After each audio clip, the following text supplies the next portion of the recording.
Hey guys, it's Jess back with another Misfit Makers Besties tutorial. And this week we are doing a peekaboo snow globe. Cannot wait to get started. First, make sure you hit that like and subscribe button. That's the way to get notified. Also, check out our free Facebook group, Misfit Makers. And if you want to take your business to the next level, check out our mentorship group, Misfit Makers Besties.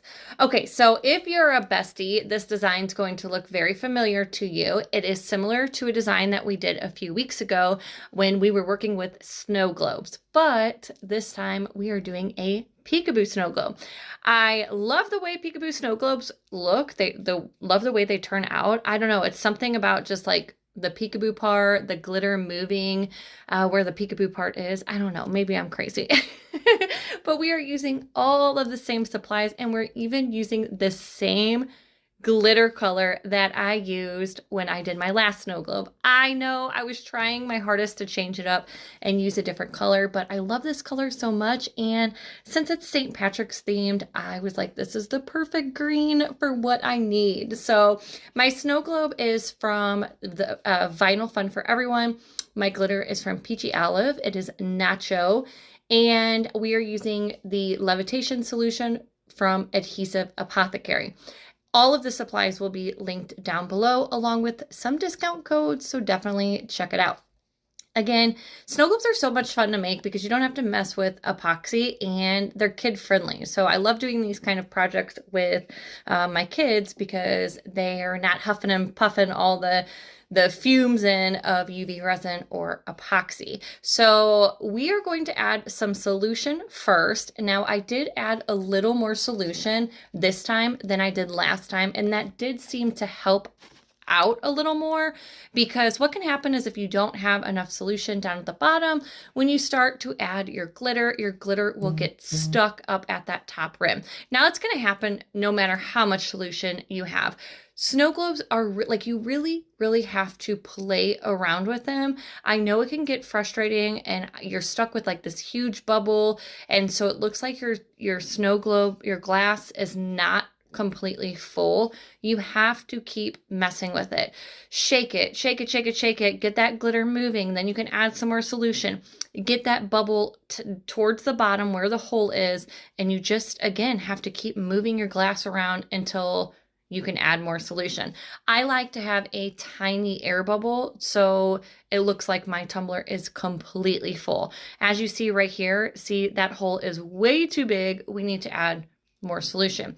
If you're having trouble with this too, getting like that last little bit full, you can take a syringe and like a needle tip syringe. I know Two Moms sells them, and it can really get in there to like pop that air bubble and, you know, help you fill it all the way up.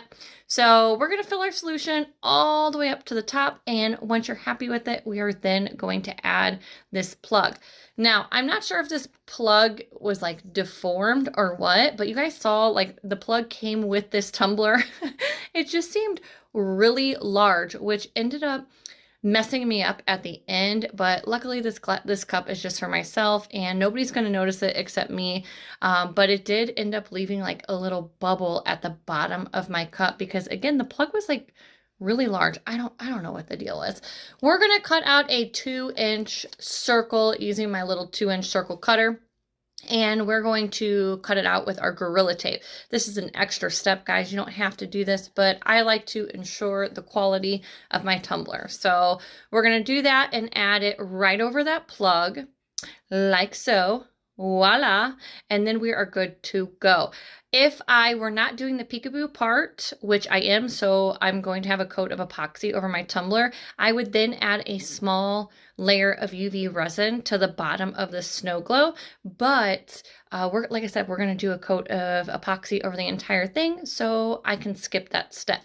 Okay, so I found these little clovers from Google. Google is your best friend, and I just cut them out with my 651 vinyl. Use removable vinyl. It will be so much easier. I just don't keep removable vinyl like always in stock, so if you don't have removable vinyl, use what you got. You're just going to have to work a little harder, okay? We're going to use my transfer tape from Vinyl Fun for Everyone as well, and we are just going to apply all of our clovers all the way around our cup. I cut out a bunch because I wanted it to look like really, really full, so you can really see a lot of that glitter. Once we are done, then we're going to take our snow globe outside to our spray paint station. Ghetto!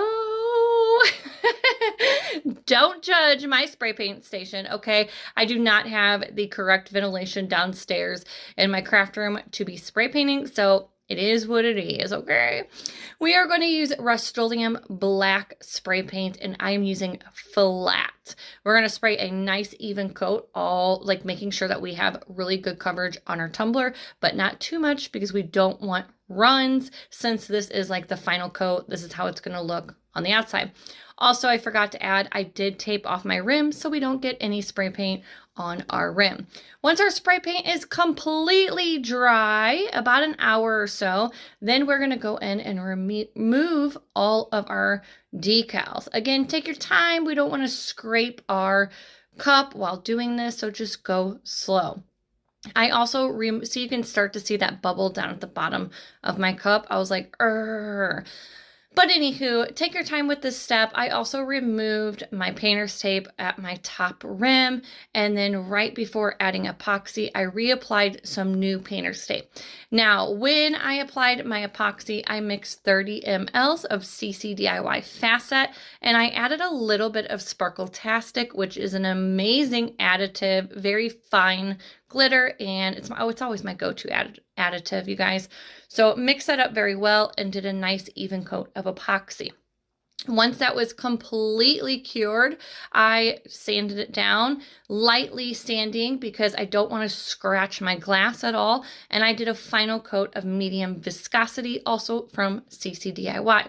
Now, I knew my lid needed a little pizzazzle, okay? Pizzazzle, you know what I mean. So we are going to rhinestone it. I'm going to start by prepping my lid using green pop of color. It's actually called Dark Mint. And we're just going to do a nice base coat, nice thin. We don't want it chalky and thick. Once that dries, we're going to go in with our rhinestones. These are rhinestones from the Glitter Craze. Unfortunately, the Glitter Craze does not sell rhinestones anymore, but I will recommend checking out Crystal Ninja and all their beautiful rhinestones. That's where the mat I'm using and my katana, of course, are from. Again, I will link all those down below. Now, this was very tedious because these rhinestones I'm using are very small. They're probably like 4 or 5 so they're tiny, but I love the way this turned out. Again, I really am digging the peekaboo snow globes. Like, I don't know, there's just something about that. Also, check out these little bottom silicone pieces, guys. You can get these off of Amazon. I have them on my Amazon storefront, and they're great for like rhinestone cups or snow globe cups, and especially if you're using a glass cup, so you don't bang your glass cup on the counter or your table. But anywho, I hope this tutorial helped. Voila! And make sure you guys leave your comments down below, and I will see you guys later. Bye, guys.